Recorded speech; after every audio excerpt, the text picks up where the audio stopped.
So guys, we're trying to cook on top of this. What you call this? Sengoku kerosene heater. Kerosene heater, that's right.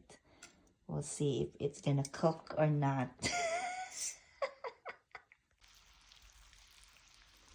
So yeah, it's cooking slowly, but it can definitely cook.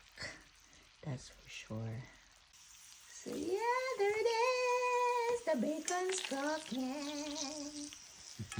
So you can totally use this as an emergency preparedness. Breakfast. Aside from being a good source of heat, so you won't freeze to death, you can also cook on top of it.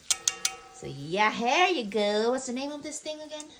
The Kerosene heater. kerosene heater. All right.